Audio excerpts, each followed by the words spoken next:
بسم الله الرحمن الرحيم.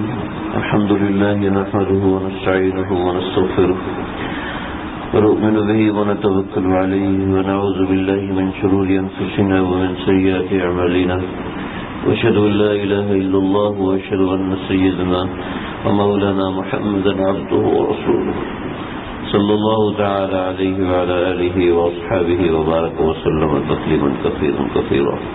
آواز اونچی کر دیں تھوڑی سی. اما بعد فاعوذ بالله من الشيطان الرجيم. بسم الله الرحمن الرحيم.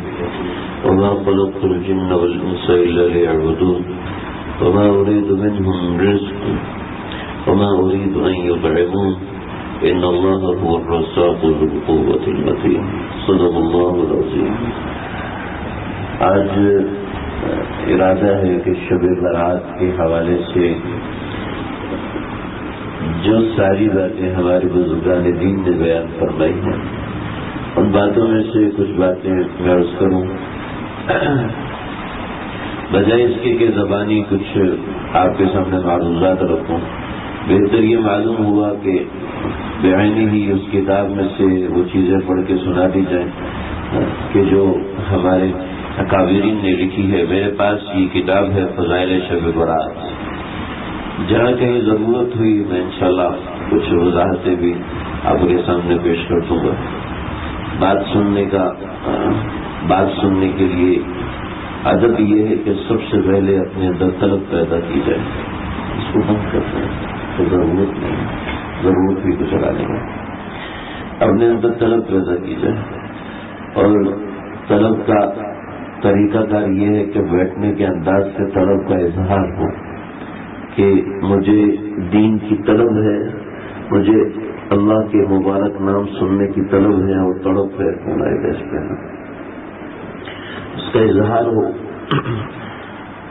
ٹیک لگا کے نہ بیٹھے، توجہ سے سنیں اور دل کے اندر جو دوسرے خیالات ہیں ان کو ایک طرف رکھیں، جو دوسری سوچیں ہیں ان کو ایک طرف کریں. بیان کے بعد گھر جا کے یہ کرنا ہے وہ کرنا ہے، سب چیزوں کو ایک طرف رکھیں. جب اللہ کا نام سننے کے لیے گھر سے نکلے ہیں تو اب شیطان یہ کوشش کرتا ہے کہ انسان کے ذہن کو دوسری چیزوں کی طرف متوجہ کرے، دوسرے خیالات کی طرف متوجہ کرے. تو کوشش کر کے جو آدھا گھنٹہ ہے، پون گھنٹہ یا 1 گھنٹہ ہے، 1.5 گھنٹہ، جو بھی وقت ہے اس کو وقف اللہ کے لیے کرتے ہیں. کچھ وقت ہم کھانے میں گزارتے ہیں، کچھ پینے میں، کچھ سونے میں، کچھ روزی کمانے میں.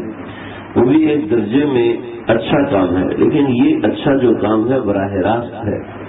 تو مکمل طور پر دلی طور پر خود کو اس طرف متوجہ کریں، دل کو اس طرف لگائیں کہ دین کی بات سننی ہے. ہو سکتا ہے کوئی جملہ ایسا ہو جس کے سننے سے اللہ مجھے معاف فرما دے. کم از کم قیامت کے روز ہم یہ تو کہنے والے ہوں گے، اے اللہ تیرے دین پر چلنے والے بہت لوگ تھے، تیرے دین کے اوپر عمل کرنے والے بہت لوگ تھے، لیکن تیرے دین سے ایک نسبت ہم کو بھی ہے. اور اللہ وہ نسبت یہ ہے کہ ہم تیرے دین کی باتیں توجہ سے سنا کرتے تھے. کم از کم یہ توجہ، یہ چیز، یہ شرف تو اس وقت بھی ہمیں حاصل ہو رہا ہے، اس وقت بھی ہمیں حاصل ہو سکتا ہے.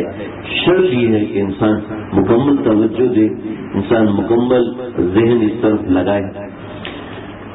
یہ جو کتاب ہے دارالعلوم کراچی کے بڑے مفتی حضرت مفتی عبدالروف سکھروی صاحب دامت برکاتہ کی کتاب ہے، جس میں انہوں نے بڑے درد مندانہ انداز میں بڑی اہم باتوں کا ذکر فرمایا. اس وقت آپ کی خدمت میں اس مہینے میں آنے والی مبارک رات جسے شب برات کہتے ہیں، جو 15 شعبان کی رات ہوتی ہے، اس کے فضائل کا خلاصہ اور لب لباب سرکار دو عالم صلی اللہ علیہ وسلم کی ارشادات کی روشنی میں انشاءاللہ عرض کروں گا. خلاصہ 2 باتیں آئیں گی. کچھ باتیں وہ ہیں جو کرنے کی ہوں گی، کچھ باتیں وہ ہیں جن کا تعلق نہ کرنے سے ہوگا. کچھ باتیں کرنے کی ہیں، کچھ باتیں بچنے کی ہیں. زیادہ تر یہی باتیں ہیں جو بچنے کی ہیں. ہمیں ابھی سے عمل کی بات پر عمل کرنے کی نیت کر لینی چاہیے، یعنی اپنی نیتوں کو درست کر لینا چاہیے کہ جیسے میں نے ابھی عرض کیا کہ کرنے والی بات کو کرنا ہے، بچنے والی بات سے بچنا ہے۔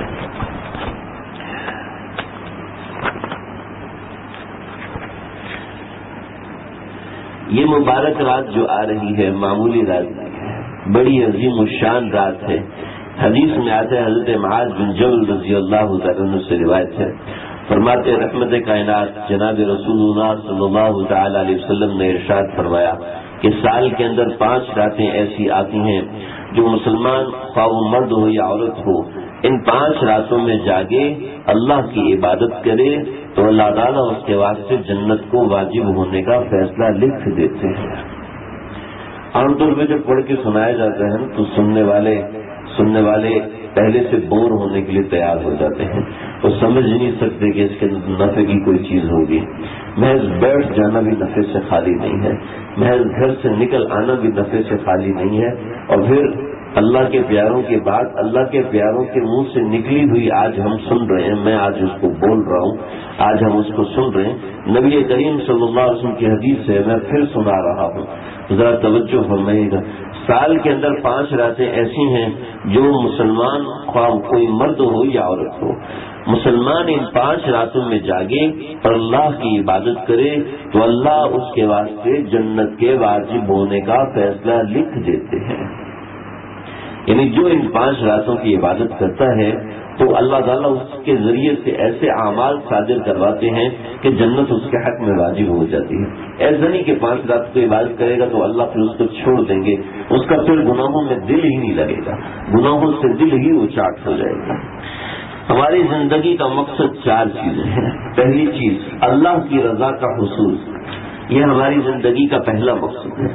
نمبر 2 جنت کا نصیب ہو جانا۔ نمبر 3 اللہ کی ناراضگی سے بچ جانا۔ نمبر 4 جہنم سے آزادی حاصل ہو جانا۔ یہ 4 چیزیں بڑی اہم ہیں۔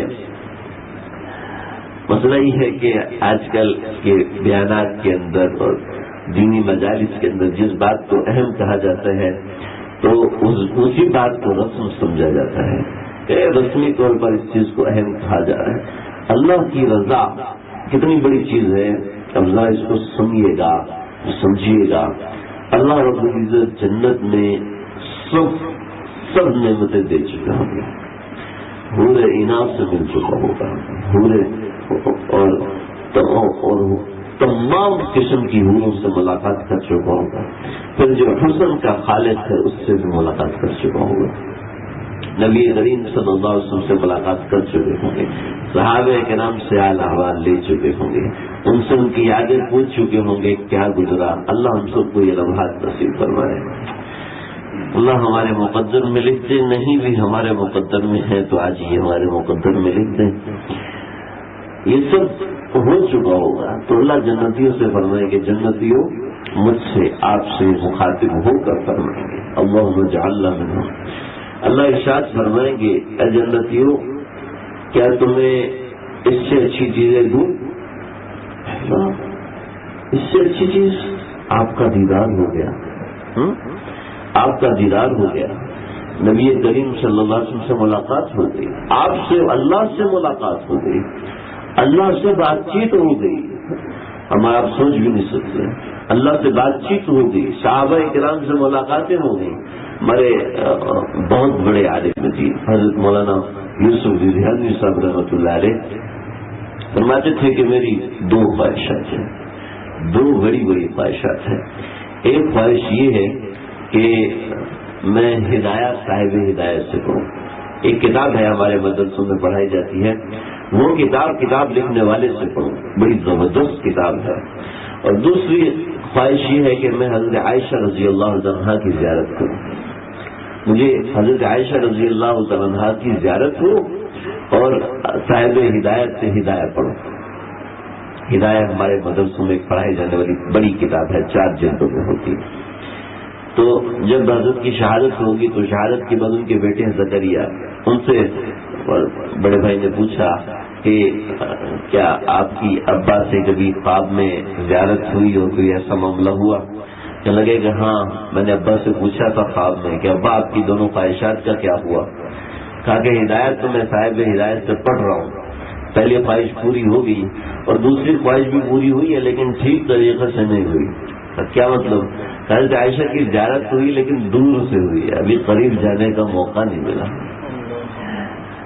تو سمجھ لگے کہ جنتیوں کو صحابہ کرام کی زیارت ہو چکی ہوگی۔ مجھ سے کسی نے پوچھا کہ جنت کے اندر کھائیں گے پیئیں گے موج مستی کریں گے پھر تو بور ہو جائیں گے۔ میں نے ان سے کہا ذرا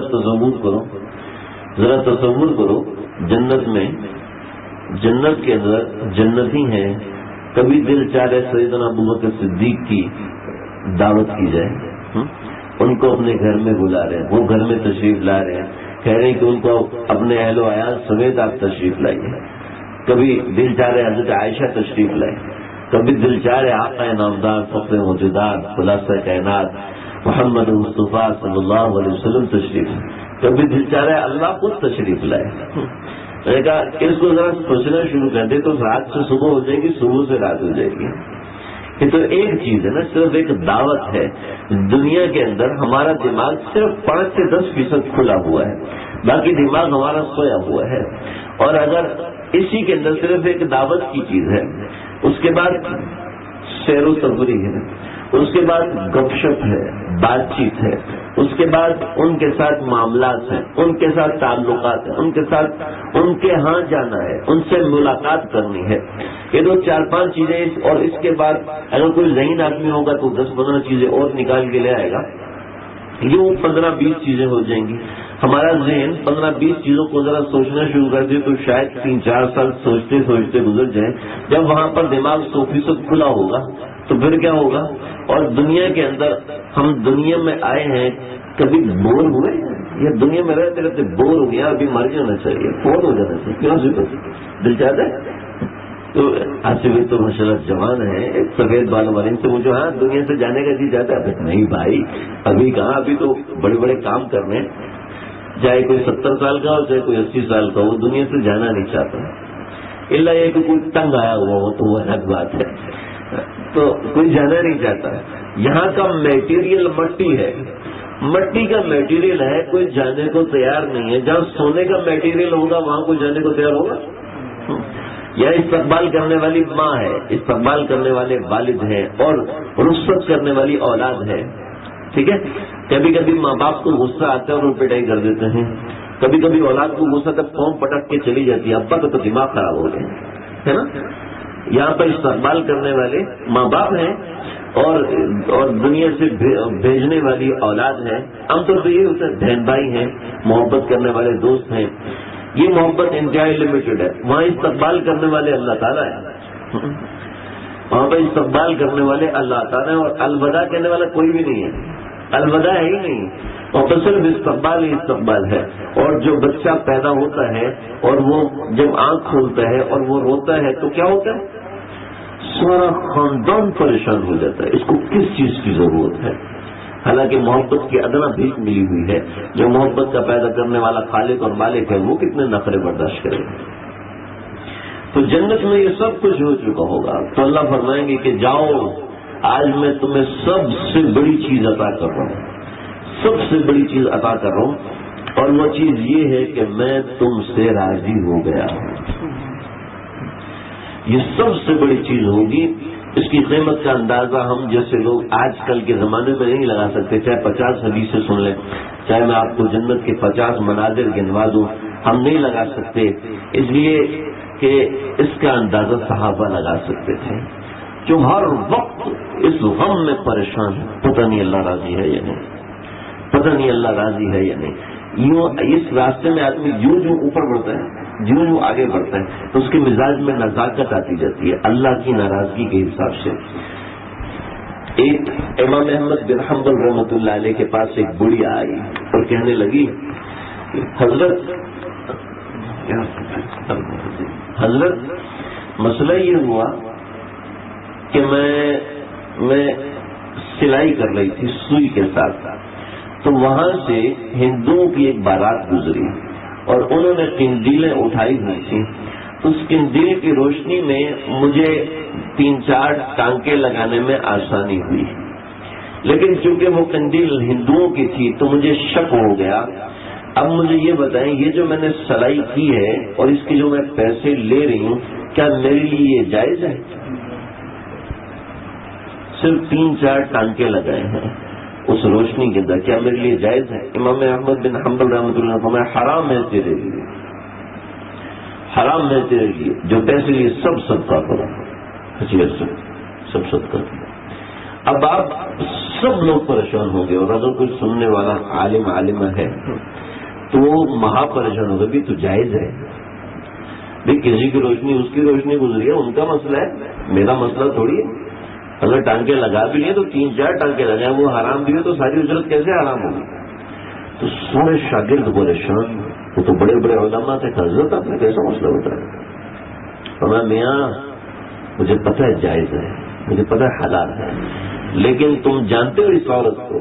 کہ نہیں، کہ یہ بشر حافی کی والدہ ہے، بشر حافی کی والدہ ہے، اور بشر حافی اللہ کا عالم ہے، اگر میں اس کو حلال بتا دیتا تو یہ جیسی کھاتی اس کو الٹی ہو جاتی، اس کو اتنا بھی ہضم نہیں ہوتا۔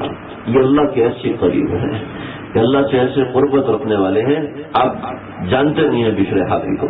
بشر حافی وہ تھے کہ جنہوں نے زندگی بھر چپل نہیں پہنا، چپل نہیں پہنتے تھے۔ جی چپل کیوں نہیں پہنتے گا؟ چپل اس لیے نہیں پہنتے کہ زمین کو اللہ نے اپنے ہاتھ سے بنایا ہے، کہیں اللہ کا ہاتھ لگا اور میرا وہاں پاؤں لگ گیا بے ادبی ہو جائے گی، میں اللہ کی ایسی بے ادبی نہیں کر سکتا۔ اللہ اکبر، یہ جب انہوں نے توبہ کی اور اللہ والے بنے تو بشر حافی کہتے ہیں ننگے پیر والے کو، ان کا نام ہی بشر حافی پڑ گیا۔ ان کی کرامت تھی، یہ چلتے تھے، سامنے گوبر ہوتا تھا، لوگوں کے دیکھتے دیکھتے گوبر زمین میں دفن ہو جاتا تھا اور زمین بالکل خشک ہو جاتی تھی، زمین پر کوئی غلاظت اور کوئی کچرا نہیں رہتا تھا۔ لوگ بشر حافی کو لے کر جاتے تھے، ہمارے گھر کے سامنے سے گزر جاؤ، یہ وہاں سے گزرتے تھے، لوگوں کا کچرا زمین میں دفن ہو جاتا، زمین پاک ہو جاتی ہے، یہ وہاں سے گزر جاتے تھے۔ تو یہ ایسے اللہ ہوتے، تو یہ اللہ کی رضا کا حصول ایسے لوگوں سے پوچھے، وہ اللہ کو راضی کرنے کے لیے۔ ابراہیم بن ادھم رحمۃ اللہ علیہ کا نام تو آپ نے سنا ہے نا، ابراہیم بن ادھم رحمۃ اللہ علیہ کے جو والد تھے، والد ادھم نام تھا ان کا، یہ دریا کے کنارے جا رہے تھے، دریا کے کنارے چلتے چلتے چلتے چلتے بھوک لگی تھی، تو ایک دریا میں سیب تیرتا ہوا آ رہا تھا، تو غوطہ لگایا اور سیب پکڑا اور کھا لیا، اور بھوک لگی تھی، جب کھا تو لیا کہنے لگے اوہ یہ سیب تو میں نے بغیر اجازت کے کھا لیا۔ شرعی مسئلہ ہے کہ یہ بہتا ہوا سیب آ رہا ہے، ٹوٹ کے خود سے گرا ہوا ہے، بالکل جائز ہے، کوئی بھی کھا سکتا ہے، یہ شرعی مسئلہ ہے کہ یہ تو میں نے مالک کی اجازت کے بغیر کھا لیا۔ اوہو، نہر کے ساتھ چلتے چلتے چلتے چلتے چلتے چلتے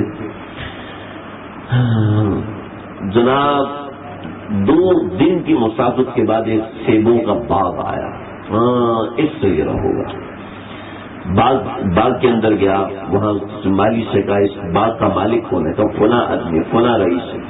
اس رئیس کے پاس گیا، جی میں بغداد سے آیا ہوں اور سیب معاف کرانا، بغداد سے سیب معاف کرانے آیا کہ بھائی آپ تو بہت دور سے آئے ہو، لیکن مسئلہ یہ ہے کہ آدھا سیب معاف ہو سکتا ہے، بقیہ آدھا معاف نہیں ہو سکتا۔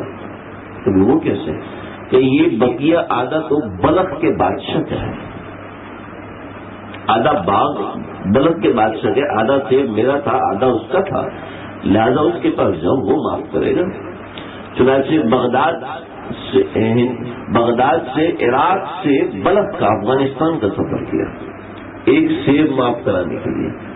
دیکھ رہے اللہ کی رضا، اللہ کی رضا کے لیے کتنا سفر کیا، اتنا لمبا سفر کیا، اور ہم جیسا کوئی مولوی ہے تو لگتا ہے اتنے پیسے سب دو کام ختم ہے، لیکن ان کو جو علماء ملے وہ جانتے تھے، وہ پہچانتے تھے کہ یہ اللہ والے ہیں، اور یہ کیسے اللہ والے ہیں۔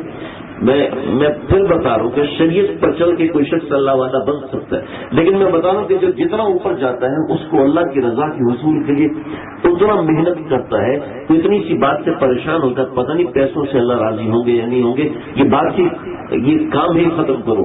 چنانچہ وہ بلخ کے بادشاہ کے پاس پہنچا، بلخ کے بادشاہ سے کہنے لگا کہ بات یہ ہے بات یہ ہے کہ میں نے سیب کھا لیا تھا، وہ سیب معاف کرانے والا مجذوب، تو پھر میری ایک شرط ہے.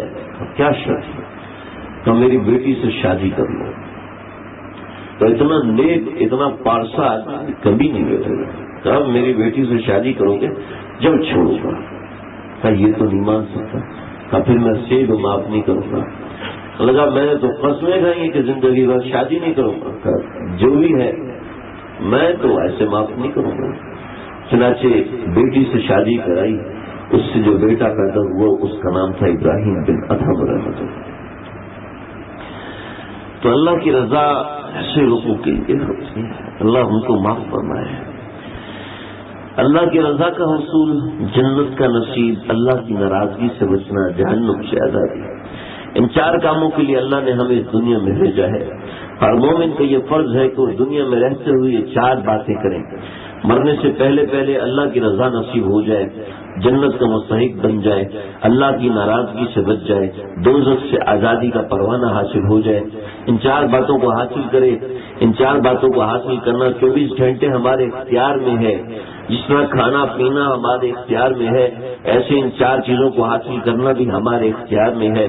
اس کا طریقہ وہی ہے جو شروع میں عرض کر دیا کہ جن کاموں کو کرنے کا اللہ نے حکم دیا ہے اس کو کریں، اور جن کاموں سے روکا ہے اس سے ہم بچیں. اگر کہیں کوتاہی ہو جائے تو فوراً توبہ استغفار کر کے کمی کو دور کریں، کیونکہ انسان سے غلطی کہیں نہ کہیں ہو جاتی ہے، کہیں نہ کہیں وہ بھول جاتا ہے. اس کا تدارک یہ ہے کہ فوراً توبہ کر لی جائے، فوراً اللہ تعالیٰ سے معافی مانگ لی جائے. حضرت ڈاکٹر عبدالحی عارفی رحمۃ اللہ علیہ فرمایا کرتے تھے کہ ہر رات اللہ سے توبہ کر لیا کرو، ہر رات اللہ تعالیٰ سے معافی مانگ لیا کرو. کہ ہر گناہ کتنا ہی چھوٹا کیوں نہ ہو انسان کو دوزخ کی طرف لے کر جاتا ہے. نیکی چاہے کتنی ہی معمولی کیوں نہ ہو آدمی کو جنت کی طرف لے کر جاتی ہے. حدیث میں آتا ہے ان الصدق بر وان البر يهدي الى الجنہ وان الكذب فجور وان الفجور يهدي الى النار. بے شک سچائی نیکی ہے، نیکی جنت کی طرف لے کر جاتی ہے. بے شک جھوٹ گناہ ہے، گناہ آدمی کو جہنم کی طرف لے کر جاتا ہے. نبی کریم صلی اللہ علیہ وسلم کا ارشاد جیسے آپ کو سنا کہ 5 راتوں کی عبادت پر جنت کی بشارت ہے. ان 5 راتوں میں سے ایک رات شب برات ہے، دوسری رات شب قدر ہے، تو 21، 23، 25، 27 اور 29ویں رمضان کی راتوں میں آتی ہے. تیسری رات عید الفطر کی رات ہے، چوتھی رات بقر عید کی، 5ویں رات 2 ذی الحج کی رات ہے. افسوس کہ ہم نہ عید کی رات میں اللہ تعالیٰ کی عبادت کرتے ہیں، نہ بقر عید کی رات میں جاگتے ہیں. ان راتوں کو تو یوں ہی بازاروں کے اندر گھوم کر ضائع کر دیتے ہیں. اللہ تعالیٰ ہم سب کو محفوظ رکھے. لیکن یاد رکھیں یہ 2 راتیں بڑی مبارک ہیں، ان میں بھی آدمی کچھ نہ کچھ جاگے. یعنی دونوں عیدوں کی راتیں اللہ کی عبادت کی طرف متوجہ ہونا چاہیے، گناہوں سے بچنا چاہیے. سال میں یہ 5 راتیں ایسی ہیں کہ اگر کوئی اپنی عبادت سے ان کو زندہ رکھے گا تو ثواب یہ ہے کہ اللہ اس کو جنتی ہونے کا پروانہ عطا فرما دیتے ہیں. اللہ تعالیٰ اس رات کے اندر بڑے اہم فیصلے کرتے ہیں. جو آج کی رات ہے اللہ بڑے اہم فیصلے کرتے ہیں. وہ اہم فیصلے اس طرح فرماتے ہیں کہ جو کچھ اس دنیا کے اندر ہونا تھا ہر انسان کے ساتھ اللہ پاک نے وہ سب انسانوں کو پیدا کرنے سے پہلے اللہ نے اس دنیا کو پیدا کرنے سے 50,000 سال پہلے لوہے محفوظ پر لکھ دیا کہ دنیا بنے گی، اس میں اتنے انسان ہوں گے، اتنا عرصہ دنیا میں رہیں گے، فلاں دن فلاں وقت فلاں کام کریں گے. اللہ پاک نے ان سب کی تفصیل پوری کیفیت لوہے محفوظ میں تحریر فرما دی. اس کو اصطلاح شرع میں تقدیر کہتے ہیں. سال بھر میں جو کچھ دنیا میں ہوتا ہے، جس کے ساتھ جو کچھ ہوتا ہے وہ اگرچہ لوہے محفوظ پر پہلے سے لکھا ہوا ہے، لیکن شب برات میں اللہ تعالیٰ لوہے محفوظ سے نقل کروا کر فرشتوں کے حوالے کر دیتے ہیں. کسی کو اشکال ہوگا کہ بھئی میرے بارے میں لکھا ہوا ہے کہ میں تو فلاں گناہ کروں گا، تو پھر لوہے محفوظ پر یہ لکھا ہوا ہے، لوہے محفوظ پر یہ لکھا ہوا ہے کہ اگر یہ آدمی یہ کام کرے گا تو اس کے ساتھ یہ ہوگا، اگر یہ آدمی داڑھی منڈائے گا تو اس کے ساتھ یہ ہوگا، اگر یہ آدمی نماز چھوڑے گا تو اس کے ساتھ یہ ہوگا، اگر یہ آدمی سنتوں پہ عمل کرے گا تو اس کے ساتھ یہ ہوگا، اگر یہ آدمی شریعت پہ چلے گا تو اس کے ساتھ یہ ہوگا، اگر یہ آدمی چوری کرے گا تو اس کو 10,000 روپے ملیں گے، اگر یہ آدمی چوری نہیں کرے گا، صحیح طریقے سے کمائے گا تو اس کو 20,000 روپے ملیں گے۔ یہ شریعت میں لکھا ہوا ہے، یہ تقدیر میں لکھا ہوا ہے۔ تو اس کو کہتے ہیں تقدیر معلق اٹکا ہونا، کہ یہ اگر وہاں جائے گا تو اس کا ایکسیڈنٹ ہوگا، نہیں جائے گا تو نہیں ہوگا۔ ایک ہمارے ساتھی نے بتایا کہ ان کے 5 ساتھی کھڑے ہوئے تھے اور ایک ہیوی بائک آئی اور یہ جو درمیان میں ساتھی کھڑا تھا اس کو ہٹ کیا۔ جیسے اس کو ہٹ کیا تو یہ پیچھے جا کے دیوار میں لگا اور اس کی کمر کا کچھ پہلو والا حصہ وہ دیوار میں لگا۔ فوراً ہسپتال لے کر گئے تو بڑی مشکل سے جان بچائی۔ ڈاکٹر نے بتایا کہ اس کی کڈنی ڈیمیج ہو چکی ہے، لہذا ہمیں کڈنی نکالنی پڑے گی، گردہ نکالنا پڑے گا۔ چنانچہ اس کا گردہ نکالا۔ ہسپتال میں طریقہ کار ہوتا ہے، جب بھی کوئی چیز ایسی نکالتے ہیں تو اس کا ٹیسٹ ہوتا ہے۔ تو ڈاکٹر نے ٹیسٹ کیا، کہنے لگا کہ ڈاکٹر اس کے پاس آیا وہ کہنے لگا تم مسلمان ہو، ایک گردے پر ہو گئے، ایک گردے والے کے لیے پریشانی ہوتی ہے، تم مسلمان ہو، تم اتنے مطمئن کیوں؟ کہنے لگا جی میں مسلمان ہوں، اس وجہ سے مطمئن ہوں، اس میں یقیناً میری خیر ہے، یقیناً میری بھلائی ہے۔ کہنے لگے تمہیں پتہ تمہارے کیا بھلائی ہوئی؟ کیا بھلائی ہوئی؟ تب تمہارے گردے کا ہم نے ٹیسٹ کیا، اتارنے کے بعد، جب ڈیمیج ہونے کے بعد جب ہم نے ٹیسٹ کیا تو تمہارے گردے میں کینسر بھرا ہوا تھا، اور یہ وہ کینسر ہے جو جسم سے میں پھیلنے کے بعد ڈائگنوز ہوتا ہے، اس سے پہلے ڈائگنوز ہو ہی نہیں سکتا۔ تمہارے گردے میں کینسر بھرا ہوا تھا، اب جب گردہ کھول کے ہمارے سامنے آیا، چیک کیا تو پتہ چلا اس میں وہ کینسر تھا جو جسم میں پھیلنے کے بعد تم زیادہ سے زیادہ صرف 6 مہینہ جیتے اگر تمہارے یہ گردہ تمہارے جسم کا حصہ ہوتا۔ اب یہ گردہ تمہارے جسم سے الگ ہو گیا، اس کا مطلب یہ ہے کہ اب تم اور بھی جی سکو گے۔ اب بتائیں کہ وہ بیٹھ کے رونا میں ایک گردے والا ہو گیا، میرے لیے میرا ایکسیڈنٹ ہو گیا، اتنی سرجری ہو گئی، اللہ نے اس کو سب بہتری کی۔ تو یہ اس سے مجھے یاد آ گیا۔ شب برات کے اندر اللہ رب العزت سارے فیصلے کرتے ہیں، کس کو عزت ملنی ہے، کس کو موت دینی ہے، کسی کو حیات دینی ہے، کس کو بیماری دینی ہے، کس کو دولت دینی ہے، کس کو فقر و فاقہ دینا ہے، کس کو کاروبار میں فیل ہونا ہے، کس کو شادی ہونی ہے، کس کو طلاق ہونی ہے، کس کو تنزلی ملنی ہے، کسی کو ذلت ملنی ہے۔ یہ اللہ رب العزت شب برات میں فرشتوں کے ہاتھ میں منتقل فرما دیتے ہیں۔ میرے بھائیوں، ہم اس رات میں اگر دعا کر رہے ہوں، اے اللہ ہم کو عزت دیجیے، اے اللہ ہم کو ذلت سے بچائیے، تو اللہ رب العزت وہ دعائیں ضرور قبول فرماتے ہیں۔ اگر ہماری لا یرد القضاء الا الدعاء، تقدیر میں اگر لکھا ہوا ہے تو اس شخص کو ذلت دینی ہے، ہم جب دعا کریں گے تو وہ تقدیر اللہ بدلی فرما دیں گے۔ ہم اگر دعا کر رہے ہوں گے لیکن اسی رات میں اگر غافل ہو کے سو جائیں گے، غافل ہو کے بے نیاز ہو کے سو جائیں گے تو بھائی یہ بڑے خسارے والا معاملہ ہے۔ اس رات میں اللہ رب العزت بہت بڑی رحمت فرماتے ہیں کہ اس رات میں اللہ رب العزت دعاؤں کو قبول فرماتے ہیں۔ یوں اللہ تعالیٰ ہر رات کے تہائی حصہ میں اپنے بندوں کی طرف خصوصی توجہ فرماتے ہیں۔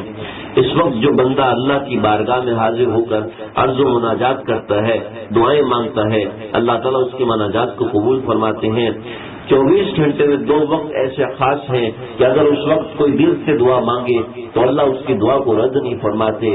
ایک وقت رات کے آخری حصے کی دعا ہے اور ایک وقت فرض نمازوں کے بعد کی دعا ہے۔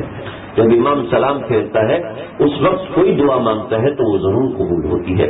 اسی طرح رات کی تہائی حصے میں اسی طریقے خواتین الگ نماز پڑھتی ہیں تو خواتین فرض نماز کے فوراً بعد سلام پھیرتے ہی جو دعا مانگے گی اللہ فوراً قبول فرمائیں گے۔ تو اسی طرح رات کی تہائی حصے میں جو دعا مانگی جاتی ہے، رات کا تہائی حصے کا مطلب یہ ہے کہ رات مغرب سے لے کے صبح فجر تک کے وقت کو 3 حصوں میں تقسیم کر لیں تو جو آخری وقت ہے آج کے زمانے میں 2 بجے سے لے کے 4:45 بجے تک کا جو وقت ہے یہ آخری تہائی حصہ بنتا ہے۔ اس وقت میں اللہ رب العزت جو دعا ہوتی ہے اللہ قبول فرماتے ہیں۔ تھوڑی دیر کے لیے آنکھ کھل جائے تو اس وقت کچھ بھی اللہ تعالیٰ سے مانگ لیا جائے، کروٹ بدلتے ہوئے مانگ لیا جائے۔ ایک حدیث میں آتا ہے، نبی کریم صلی اللہ تعالی علیہ وسلم نے فرمایا کہ ایک شخص اس کے نامہ اعمال میں کچھ بھی نہیں ہوگا اور وہ اللہ کے پاس جائے گا، اللہ رب العزت فرمائیں گے جاؤ جنت، اللہ میں جنت میں جاؤں، میرے تو نامہ اعمال میں کوئی ایک عمل بھی نہیں ہے۔ اللہ فرمائیں کہ تم نے رات میں کروٹ بدلتے وقت کہا تھا اللہ مجھے معاف کرتے، ہم نے وہ دعا قبول کر لی تھی۔ اللہ جیسا کوئی مہربان، کوئی سخی ہو تو لاؤ، وہ اس کا در ہی چھوڑ کر دوسروں کے دروازے کھٹکھٹا رہے ہیں۔ اللہ رب العزت دن میں 5 مرتبہ ہمیں دعا کی قبولیت کا موقع دیتے ہیں، یعنی ہر نماز کے بعد پھر تہجد میں اٹھنے کا کسی کا معمول ہو تو 6 وقت کا ہوگا۔ لیکن دعا کی قبولیت کے لیے کچھ شرائط ہیں، حضرت مفتی سکھر صاحب یہاں پر فرما رہے ہیں۔ پہلی شرط یہ ہے کہ کھانا پینا حلال کا ہو۔ جس آدمی کا کھانا پینا حلال کا نہیں ہوگا اس کی دعا نہ شب قدر میں قبول ہوگی، نہ بقرعید میں قبول ہوگی، نہ رمضان میں قبول ہوگی۔ حلال کھانا قبولیت دعا کے لیے شرط ہے، جیسے نماز کی صحت کے لیے وضو شرط ہے کہ کوئی شخص بغیر وضو کے کتنی ہی پیاری نماز پڑھے، کتنے ہی خشوع و خضوع سے نماز ادا کرے، اس کی نماز درست نہیں ہوگی۔ ایسے ہی جس نے حرام کھایا ہو یا پیا ہو اس کی دعا قبول نہیں ہوگی۔ حدیث میں آتا ہے 2 آدمیوں کی دعا کبھی رد نہیں ہوتی، جب بھی وہ دعا کریں اللہ ان کی دعا ضرور قبول فرماتے ہیں۔ ایک باپ کی دعا اپنی اولاد کے حق میں، دوسرے مسافر کی دعا یہ بھی ضرور قبول ہوتی ہے۔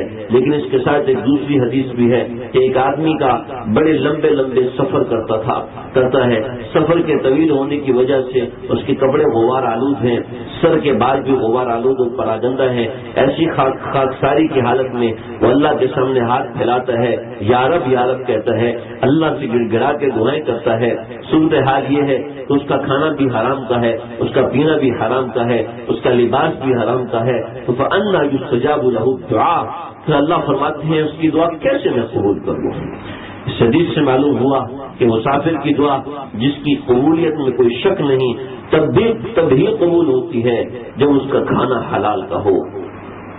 آج کل حرام خوری کا بڑا دروازہ کھلا ہوا ہے۔ سودی بینکوں کے اندر جو فکس ڈپازٹ رکھتے ہیں اس کے اندر بنام نفع کے جو اصول ہوتے ہیں وہ خاص سود ہوتا ہے، جو اصل رقم سے زائد جو اضافی رقم ہوتی ہے وہ سود ہوتی ہے۔ انعامی بانڈز کے اندر انعام کے نام پر جو رقم ملتی ہے وہ بھی خالص سود ہوتی ہے۔ اسی طرح انشورنس کے اندر جمع کرائی ہوئی اصل رقم سے جتنی رقم زائد ہوتی ہے وہ سود ہوتی ہے اور جوئے پر مشتمل ہونے کی وجہ سے ناجائز اور حرام ہے۔ اسی طرح رشوت لینے دینے کا ہمارا عام رواج ہو گیا ہے۔ پگڑی سسٹم بھی ہمارے یہاں عام ہے جس میں رسید بدلوائی اور پگڑی کی رقم حرام اور قطعاً ناجائز ہے۔ دیکھیے معاملات وغیرہ کی کتنی صورتیں ہیں جو میں نے آپ کو بتائیں، یہ ہمارے معاشرے میں عام ہیں، جبکہ یہ سب حرام خوری کے دروازے ہیں، یہ سب سود خوری کے دروازے ہیں۔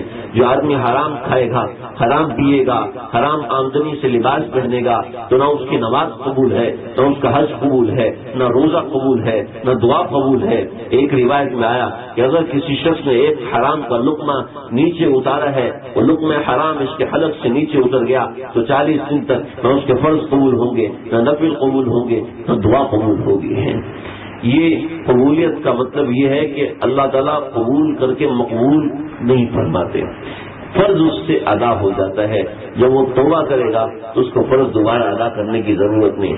دوسری شرط یہ ہے کہ دل سے دعا کرے، دل سے تھوڑا سا اہتمام کرنے سے انسان حلال آمدن پہ آ جاتا ہے، تھوڑی سی کوشش کرنے سے، تھوڑی سی توجہ کرنے سے انسان حلال آمدن پہ آ جاتا ہے۔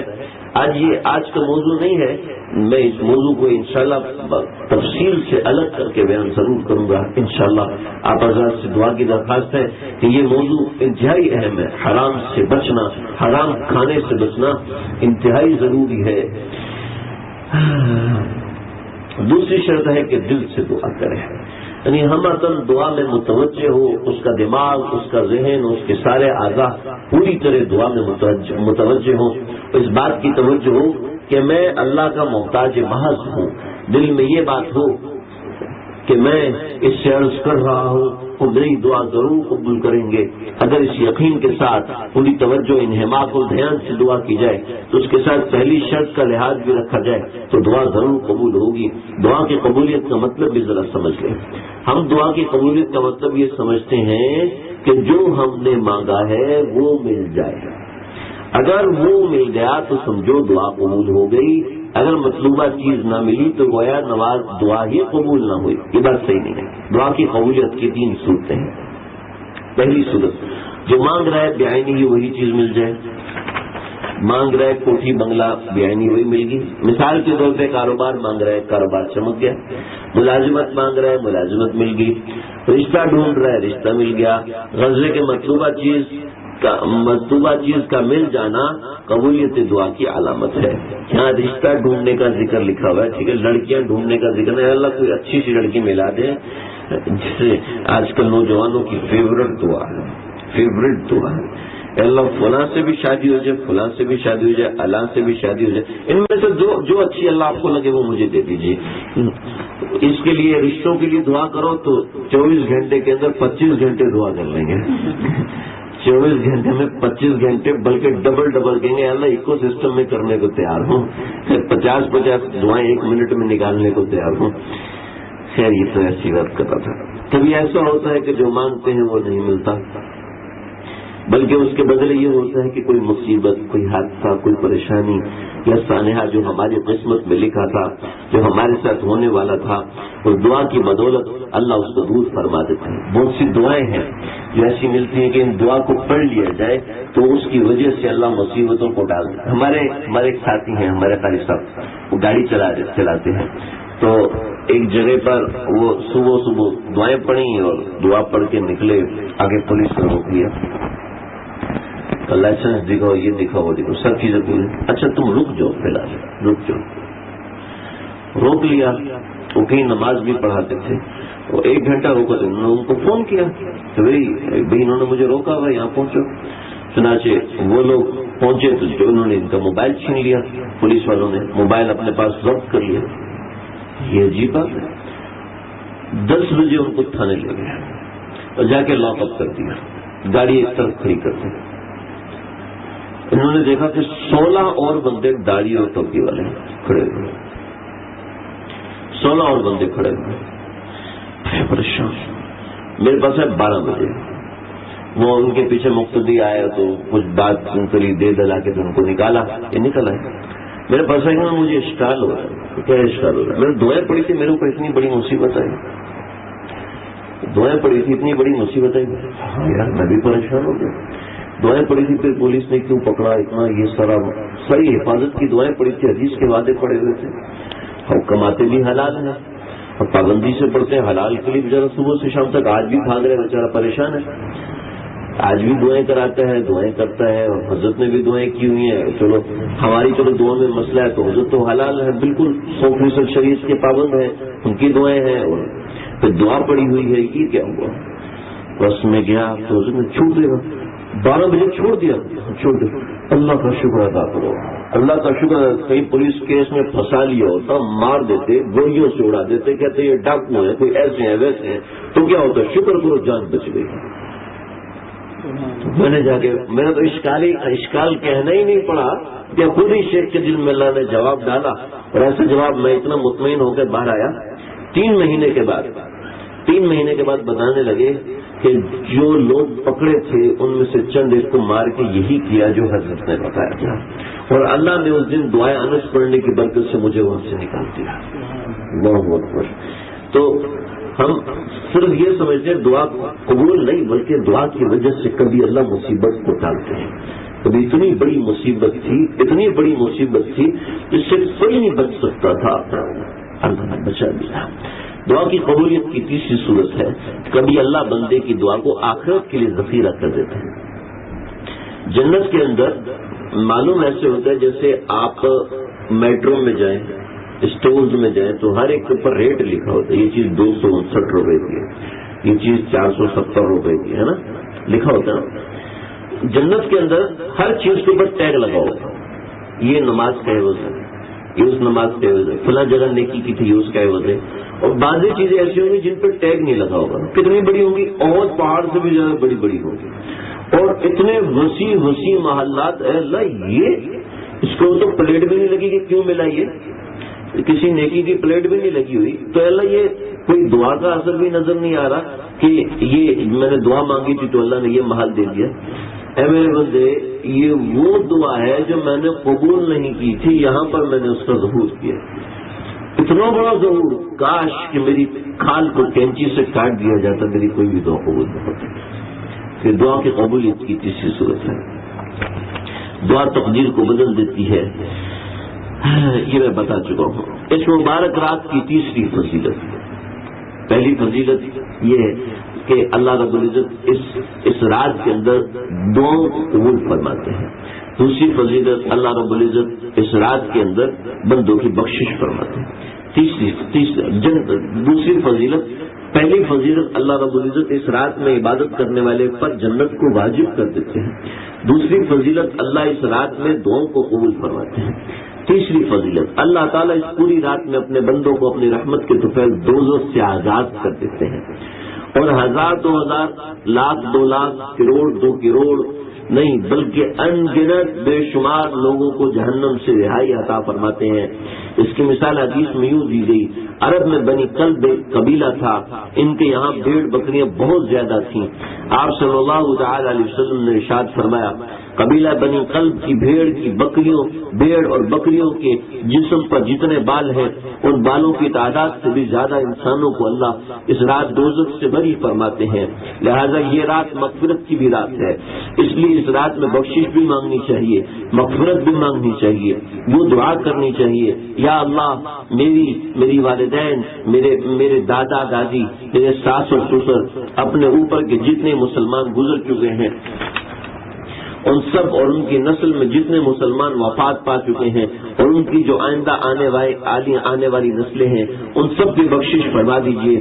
اس کے بعد یوں کہیے، اے اللہ، حضرت آدم علیہ السلام سے لے کر آج تک جتنے مسلمان اس دنیا سے جا چکے ہیں، جتنے موجود ہیں، جتنے قیامت تک آئیں گے، مرد ہوں گے یا عورتیں ہوں گی، انسان ہوں گے یا جنات ہوں گے، سب کی مغفرت فرما، ان سب کی بخشش فرما، ان سب کے درجات بلند فرما، سب کو دوزخ سے بری فرما۔ بھئی اللہ کے لیے کون سی مشکل بات ہے، مرنے والے کو بھی ان سب کا ثواب دے دیں۔ اس کا ثواب معلوم ہے کتنا ہے؟ جتنے انسانوں کے لیے ہم نے دعا کی ہے اتنے انسانوں کے ساتھ ہم نے نیکی کی ہے۔ بھئی کتنی دیر لگے گی یہ دعا مانگنے میں؟ اے اللہ، آدم علیہ السلام سے لے کر قیامت تک جتنے مسلمان آئے ہیں اور آئیں گے سب کی مغفرت فرما۔ 10 سیکنڈ لگے، کیوں بھائی؟ اگر کوئی آہستہ بولنے کا عادی ہے تو 20 سیکنڈ لگے۔ 20 سیکنڈ میں آپ نے 1 کروڑ لوگوں کے ساتھ نیکی کی، 1 ارب کے ساتھ، 10 ارب کے ساتھ، 100 ارب، کتنے اربوں انسانوں کے ساتھ ہم لوگوں نے نیکی کر دی۔ اس رات کی فضیلت ہے، اس رات میں چند سیکنڈ کے اندر کتنا بڑا آپ نیکی کا عمل فرما سکتے ہیں، اور یہ دعا عام دنوں میں بھی کر سکتے ہیں، لیکن یہ رات تو خاص ہے۔ تو جتنے انسانوں کے لیے ہم نے دعا کی اتنے انسانوں کے ساتھ ہم نے نیکی کی، کتنا اہم نقطہ ہے۔ کسی نے ہم سے نہیں کہا کہ ہمارے مرنے کے بعد اللہ سے ہمارے لیے دعا کرنا، ہم اللہ کے لیے کر رہے ہیں، تو ہر ایک کے ساتھ نیکی کرنے سے اربوں خربوں نیکیاں اسی لمحہ آپ کے نامہ اعمال میں درج کر دی جائیں گی۔ اربوں خربوں نیکیوں کا بتا رہا ہوں، کسی نے سبحان اللہ بھی نہیں کہا ہے، عجیب لوگ ہیں۔ بلکہ کوئی خوش نصیب انسان یہ معمول بنا لے، روزانہ 25 مرتبہ 27 مرتبہ یہ دعا کر لیا کرے، اللہم اغفر للمؤمنین والمؤمنات والمسلمین والمسلمات۔ اے اللہ، تمام مومن مرد، تمام مومن عورتیں، تمام مومن مسلمان مرد، تمام مسلمان عورتوں کی مغفرت فرما دیجیے۔ تمام مومن مرد، تمام مومن عورتیں، تمام مسلمان مرد، تمام مسلمان عورتیں۔ مومن کا مطلب ہے تھوڑے اونچے درجے کے، اور مسلمان کا مطلب ہے عام مسلمان ہے۔ نیت یہ ہو کہ سارے مسلمان مرد عورت، ساری مسلمان عورتیں، سارے انسان و جنات کی مغفرت ہو جائے۔ یہ چھوٹا سا لفظ ہے لیکن کوئی شخص روزانہ 25 مرتبہ پڑھ لیا کرے تو اللہ تعالیٰ اس دعا کرنے والے کو مستجاب الدعوات بنا دیں گے. لیکن اس کا پہلا انعام تو یہ ہوگا کہ جب اللہ سے دعا مانگے گا تو اللہ اس کی دعا قبول فرما لیں گے, اللہ اس کو مستجاب الدعوات بنا دیں گے. دوسروں کے لیے دعا کرنے والے کو اللہ تعالیٰ ان لوگوں میں داخل فرما دیتے ہیں جن کی بدولت, جن کے طفیل اللہ اپنے مخلوقات کو روزی عطا فرماتے ہیں. تو آپ کی وجہ سے اللہ مخلوقات کو روزی دیں گے تو کیا آپ کو نہیں دیں گے؟ جن کے طفیل دوسروں کو روزی ملتی کیا ان کو نہیں ملے گی؟ نہیں, بلکہ انہیں پہلے ملے گی, ان کے طفیل دوسروں کو ملے گی. اس میں دنیا کا بھی فائدہ ہے, آخرت کا بھی فائدہ ہے. اللہ اکبر. بات سمجھیں, شب برات میں کوئی خاص عبادت مقرر نہیں ہے. چوتھی بات یہ ہے کہ اس مبارک رات کے اندر شریعت میں کوئی خاص عبادت مقرر نہیں. جس عبادت میں زیادہ دل لگے سنت کے مطابق انجام دے, جس کا تلاوت میں دل لگے تلاوت کرتا رہے, جس کا ذکر میں دل لگے وہ ذکر کرتا رہے, جس کا دعا میں دل لگے دعا کرتا رہے, جس کا نفلوں میں دل لگے نفل پڑھتا رہے, جس کا قضا نمازیں رہتی ہوں بہتر ہے قضا نمازیں پڑھے, یہ بھی عبادت ہے. جس کا صدقہ دینے کو جی چاہے وہ صدقہ دیتا رہے. الغرض شریعت میں اس رات کی کوئی خاص عبادت مخصوص اور مقرر نہیں ہے. میں یہ بھی عرض کر رہا ہوں کہ اس رات میں آپ کو اشتہارات تقسیم ہوتے ہوئے نظر آئیں گے. ہو سکتا ہے آپ کے پاس کوئی نہ کوئی اشتہار پہلے سے پہنچ چکا ہو جس میں مختلف مقاصد کے خاص طریقوں کے نوافل پڑھنے کا طریقہ درج ہوگا, ان کے بڑے فضائل درج ہوں گے. وہ کسی معتبر سند سے ثابت نہیں ہے, نہ ان کی یہ فضیلت ثابت ہے, نہ ان کا یہ طریقہ ثابت ہے. سنت کے مطابق ہم جس طرح روز مرہ نفلیں پڑھتے ہیں اسی طرح اس رات بھی نفلیں پڑھنی چاہیے. لیکن جو نمازیں ہم روز مرہ پڑھتے ہیں اکثر تو تو چل میں آیا یہ ہوتی ہیں, یعنی اٹھک بیٹھک والی ہوتی ہیں. اس طرح کی نمازیں تو روز مرہ میں بھی ناجائز ہیں. ہم بجائے 100 نفلوں کے صرف 2 نفل پڑھیں, لیکن وہ 2 نفل ایسے پڑھیں گویا ہماری زندگی کی آخری 2 رکعت ہیں. یہ 2 رکعتیں اللہ کو زیادہ محبوب ہوں گی اور 1000 رکعت سے جو بغیر خشوع خضوع کے جلدی الٹی سیدھی کر کے ادا کرنی ہے. اسی طرح بے شک کم نفل پڑھیں مگر بڑے اطمینان اور سکون کے ساتھ پڑھیں. میں نہیں کہہ رہا صرف 2 پڑھیں, 2 سے زیادہ پڑھیں لیکن اطمینان سے پڑھیں. کیسے اطمینان سے پڑھیں؟ اتنی اونچی آواز میں پڑھیں کہ اپنے کانوں کا آواز آئے. کوشش کر کے گھر میں پڑھیں, کوشش کر کے گھر میں عبادت کریں, گھر میں تھوڑا سا ماحول بنائیں, بچوں کو سلائیں یا بچوں کو اپنے ساتھ لگائیں. ایک صورت یا تو بچوں کے ساتھ تھک کے یا اماں بچوں سے پہلے ہی سو گئی, ایسا نہ ہو کہ آج رات عبادت کرنی ہے لہذا اماں بچوں سے پہلے ہی سو جاتی ہے. تو جب چونکہ ہمارا مزاج عبادت کا نہیں رہا نا, ہمارا مزاج پتہ کس چیز کا ہے؟ ہمارا مزاج لمبے بیانات سننے کا ہے. 3 گھنٹے کا بیان ہو جائے سنیں گے. صبح تک مولوی صاحب جلسے پہ علماء آ رہے ہیں اور فضلاء آ رہے ہیں اور لمبی تقریر ہو رہی ہے, سب بیٹھ کے سنیں گے. لیکن جہاں وقت آئے انفرادی عبادت کا سب کہیں بول. انفرادی عبادت کا مزاج ہی نہیں رہا. کبھی یہاں پر بیٹھ کے آدھا گھنٹہ عبادت کر لو تو بور ہو جاؤں گا یار, بول جاؤں. موبائل بھی پاس نہیں, بندہ کوئی بیان ہی سن لیتا ہے, بول جاؤں نہ کوئی کتاب پاس سے بندہ مطالعہ کرے. انفرادی عبادت میں دل لگانے سے لگتا ہے. میں یہ عرض کرنا چاہتا ہوں کوشش کر کے روزانہ آدھا گھنٹہ کم از کم آدھا گھنٹہ کوئی انفرادی شغل کرے. اللہ کا ذکر ایک کونے میں, گھر کا ایک کونا بنا لے, گھر کے کونے میں بیٹھ جائے, نہیں مسجد کا ایک کونا بنا لے, اس کے اندر کم از کم آدھا گھنٹہ انفرادی عمل کریں.